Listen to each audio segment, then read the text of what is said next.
Yeah, business events are a huge part of what drives the visitor economy.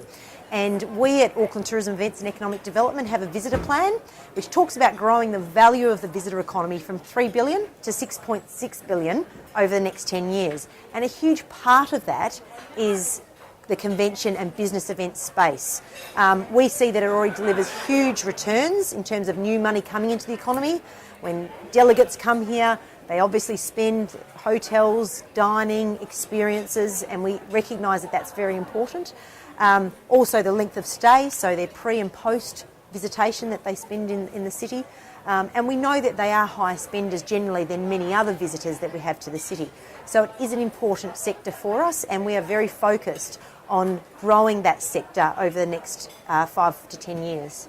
Look, it's great to have in principle commitment around the New Zealand International Convention Centre. It is a key piece of infrastructure for us from an economic standpoint, and obviously critical in terms of conventions and the size and scale of which you can host.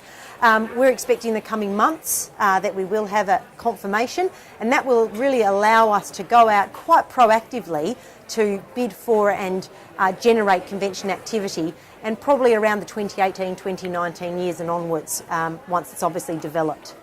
Yeah, look, it's interesting that all of these new convention centres are coming online in substantially a similar time scale, and some of that is largely coincidence of things that have just fallen together.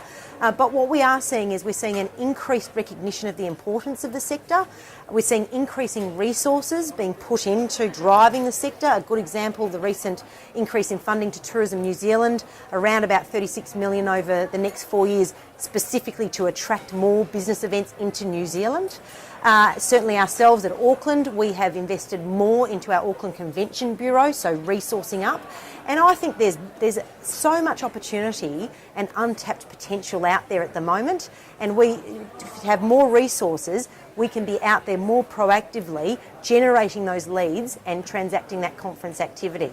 So we need a plan, and we need to be quite focused around that plan, but I'm quite certain that on behalf of Auckland that we can deliver the economic benefits that have been promoted in this new New Zealand International Convention Centre. Yeah, well, Australia is just absolutely a bread and butter key market for us, and it's quite clear that there's more potential to be realised from the Australian market. So we are quite focused around our presence in Australia, how we make the right connections in Australia, and how we generate leads and convert activities. So it will be a key pillar of Auckland's plan, if not New Zealand's plan, going forward.